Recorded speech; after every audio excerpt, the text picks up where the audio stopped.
Resolution draws attention of the US Congress to more important issues such as the ongoing acts of genocide in Gaza, gross human rights violation in Indian illegally occupied Jammu and Kashmir, and state-sanctioned atrocities against minorities, especially the Muslims in India. All those in favor may say aye. All those against may say no. I think the ayes have it and consequently the resolution is adopted. अमरीकी ऐवान नुमाइंदगान की करारदाद के खिलाफ कौमी assembly में करारदाद मंजूर। हुकूमती करारदाद के मतन में कहा गया, पाकिस्तान एक आज़ाद और खुद मुख्तार मुल्क है। पाकिस्तान अपने अंदरूनी मामलात में मुदाखलत बर्दाश्त नहीं करेगा। अमरीकी ऐवान नुमाइंदगान को गजा और मकबूजा कश्मीर में इंसानी हुकूक की खिलाफ वर्जियों पर तवज्जो देनी चाहिए। इंतखाबात में करोड़ों पाकिस्तानियों ने वोट दिए। अमरीकी करारदाद मुकम्मल तौर पर हकायक पर मबनी नहीं। ऐवान चाहता है पाक अमरीका ताल्लुकात बाहमी एहतराम पर मबनी हो। सुन्नी इत्तेहाद काउंसिल की करारदाद की मुखालफत अपोजिशन अरकान ऐवान में शदीद नारेबाजी करते रहे।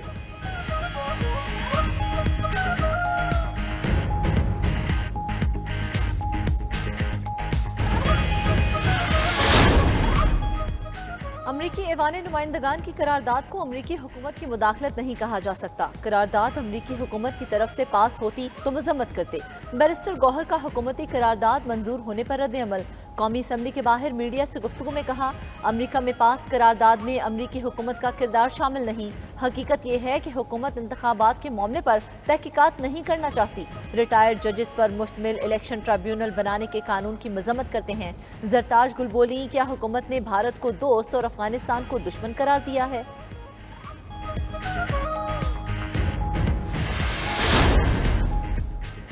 अफगानिस्तान के मामले पर सियासत न की जाए। अफगानिस्तान में दहशतगर्दों की पनाहगाहें मौजूद हैं। अफगानिस्तान से दहशतगर्दी हुई तो जवाब देंगे। वज़ीर दिफा ख्वाजा आसिफ अपने बयान पर डट गए। कौमी असम्बली में कहा, अवाम और मुल्क की हिफाजत के लिए हमें हक है कि जवाब दें। शाइस्ता परवेज मलिक बोली, अपोजिशन पाकिस्तान की खुद मुख्तारी पर हमले की हौसला अफजाई कर रही है। इन्हें शर्मानी चाहिए। पाकिस्तान के अंदरूनी मामलात में मुदाखलत हुई है। बैरिस्टर अकील मलिक ने कहा, अपोजिशन वाले गद्दार हैं। अमरीका में लॉबिंग फर्म के जरिए मुल्क के खिलाफ साजिश कर रहे हैं।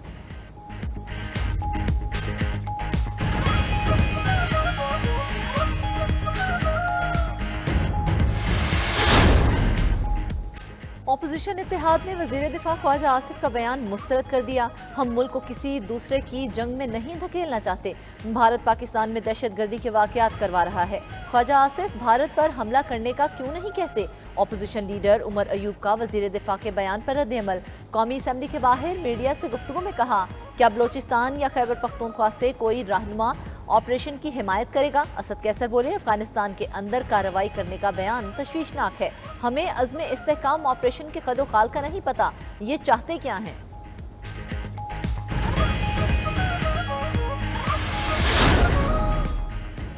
अमरीकी ऐवान नुमाइंदगान की करारदाद पर पाकिस्तान के तहफ़्फ़ुज़ात बरकरार। अमरीकी सफ़ीर डोनाल्ड ब्लूम की वज़ारत ख़ारजा में वज़ीर ख़ारजा इसहाक डार से मुलाकात। इसहाक डार ने अमरीकी कांग्रेस करारदाद की मंजूरी का मामला उठा दिया। फ़रीक़ैन ने दो तरफ़ा ताल्लुकात और मौजूदा सूरत हाल का जायज़ा लिया। ताल्लुकात को आगे बढ़ाने के तरीक़ों पर भी तबादला ख्याल। उधर वज़ीर ख़ारजा इसहाक डार से चीनी सफ़ीर भी मिले। सी पैक को अपग्रेड करने के आज़म का इजहार किया गया।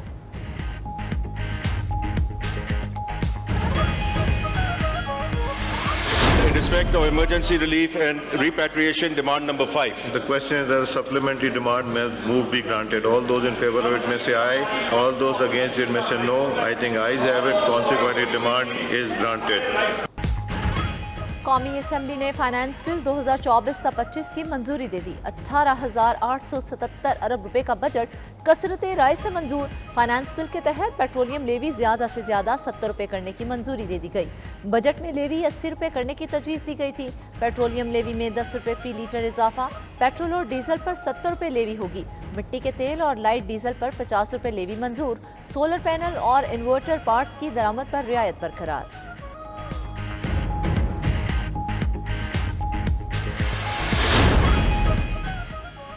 अशराफिया और टैक्स ना दहिंदगान को टैक्स नेट में लाएंगे, ऐसा मुमकिन नहीं। गरीब टैक्स दे और अशराफिया को टैक्स मराद दी जाए। वज़ीर आज़म शहबाज शरीफ की वज़ीर ख़जाना मोहम्मद औरंगज़ेब से मुलाकात में गुफ्तगू। कहा, बजट में तनख्वाहदार तबके, पेंशनर्स और मजदूरों को रिलीफ दिया। पूरी कोशिश की कि आम आदमी को ज़्यादा से ज़्यादा रिलीफ दें। पाकिस्तान की तरक्की और खुशहाली का सफर शुरू है। मुल्क की मईशत दुरुस्त समत की जानिब गामजन है। मुल्की खजाने को नुकसान पहुंचाने वाले इदारों की निष्कारी कर रहे हैं।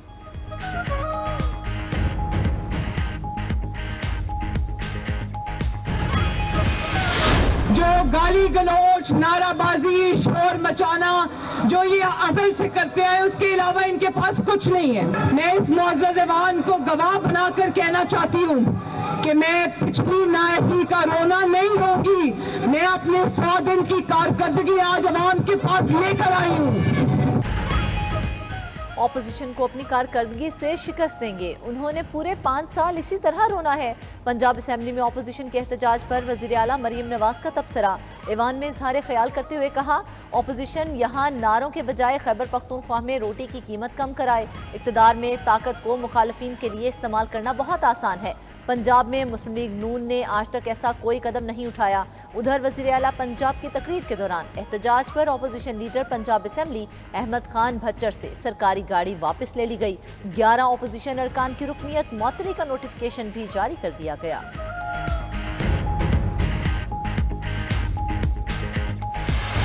सर, ये एक बिनाइन अमेंडमेंट है और उसका मकसद जो टाइम लाइन्स हैं उनको उससे सिंक्रोनाइज करना है और कंसेंसस डॉक्यूमेंट, इसमें किसी कॉमा फुल स्टॉप का फर्क नहीं है। ये वही 140 ओरिजिनल शक्ल में बहाल हो रहा है। मेरी आपसे इस्तदा होगी कि हाउस की सेंस ली जाए सर इस पर।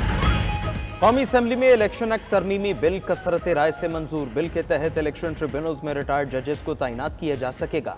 इलेक्शन ट्रिब्यूनल्स के क़याम का इख्तियार आइन के तहत इलेक्शन कमीशन के पास है। वज़ीर कानून आज़म नज़ीर तारड़ ने कौमी असेंबली इजलास में कहा, हाजिर सर्विस जजेस के इलेक्शन ट्रिब्यूनल्स फैसलों में ताख़ीर करते हैं। अदालतों में केसेस की वजह से हाजिर सर्विस जजेस के पास वक्त कम होता है। सुन्नी इत्तेहाद काउंसिल के इलेक्शन एक्ट तरमीमी बिल की शदीद मुखालफत, ऐवान में नारे लगाए।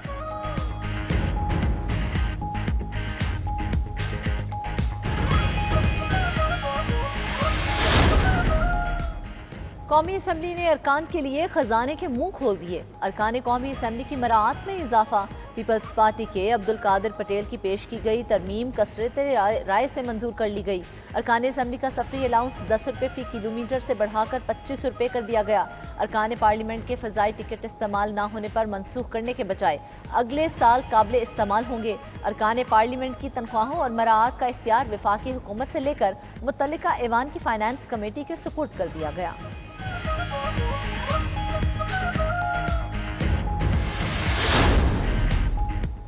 फैसल वावडा और मुस्तफ़ा कमाल की गैर मशरूत माफ़ी कबूल। सुप्रीम कोर्ट ने तौहीन अदालत का नोटिस वापस ले लिया। चीफ जस्टिस काजी फ़ाइज़ ईसा ने रिमार्क्स दिए, दीन भी कहता है कोई माफ़ी मांगे तो नरमी दिखाई जाए। आपने माफ़ी मांग ली, अब कार्रवाई आगे नहीं बढ़ाएंगे।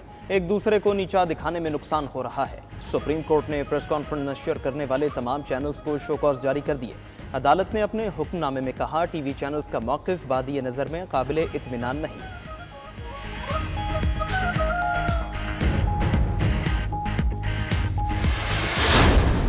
मैं बार बार ये बात करता हूँ, हमें बचपन में एक ही बात सिखाई जाती थी, हम शिकायत इस ज़माने में ऐसी गाली गलौज तो नहीं होती थी, मैं कुछ ऐसा बुरा अल्फाज इस्तेमाल कर दिया।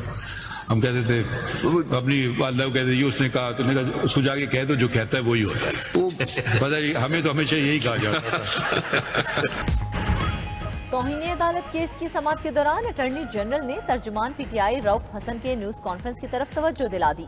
सुप्रीम कोर्ट में कहा, रऊफ हसन ने भी तौहीन आमेज न्यूज़ कॉन्फ्रेंस की है। उस पर चीफ जस्टिस ने सवाल किया, ये रऊफ हसन कौन है? अपने खिलाफ बात पर कुछ नहीं करना चाहते। बचपन में वालिदा कहती थी, जो कहता है वही होता है।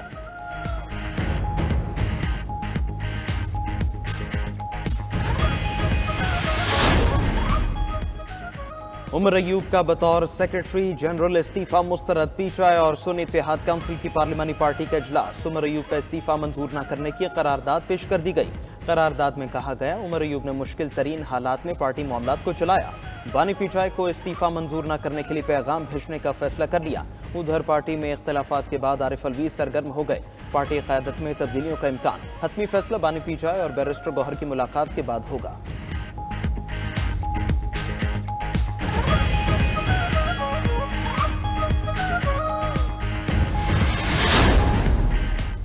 फाइनेंस फाइनेंस बिल में टैक्स चोरी की नई सजाएं मुतारिफ। स्पेशल जज किसी भी टैक्स रकम की चोरी या चोरी की कोशिश पर सजा दे सकेगा। सजा की रकम और कैद का तयन भी कर सकेगा। 1 अरब रुपए तक की टैक्स चोरी पर 5 साल की सजा लाजिम होगी। जुर्माना भी देना होगा। जुर्माना अदा न करने पर सजा 10 साल हो जाएगी।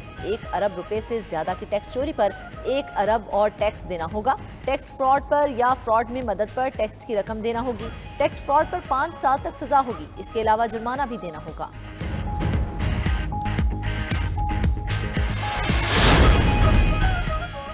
बलोचिस्तान असेंबली ने आइंदा माली साल के बजट की मंजूरी दे दी। वजीर आला बलोचिस्तान का न्यू कोयटा के नाम से नया शहर आबाद करने का ऐलान। सूबाई असेंबली में इजहार ख्याल करते हुए वजीर आला सरफराज बुगटी ने कहा, लोकल गवर्नमेंट के बजट में 100% इजाफा किया है। ग्रीन बस सर्विस को कुछ लाख से मस्तूम तक तोसी देंगे। मौसमियाती तब्दीली से निपटने के लिए कम अज कम 4-500 अरब रुपए चाहिए। चैलेंजेस से निपटने के लिए हमें मेहनत करनी होगी।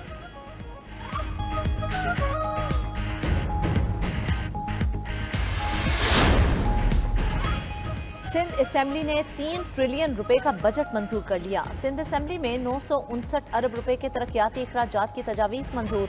सिंध में सेल्स टैक्स की शरह 13 से बढ़ाकर 15% कर दी गई। फार्म हाउसेस, तमाम निजी तालीमी इदारों, marketing, automobile, motor vehicle shops पर सेल्स टैक्स का इत्तलाक होगा। अस्पतालों, consultant clinics, resort, hut, guest houses, lodges Sindh sales tax में शामिल। तमाम दुकानों, फैक्ट्रियों, स्टेट एजेंसीज पर 2000 रुपए टैक्स आयद। सिंध फाइनेंस बिल के मुताबिक ई इनवॉइस न करने पर जुर्माना 10 लाख रुपए होगा। 3000 सीसी की इंपोर्टेड गाड़ियों पर 4.5 लाख टैक्स आयद। 2000 सीसी इंपोर्टेड गाड़ियों पर 2,75,000 रुपए टैक्स होगा।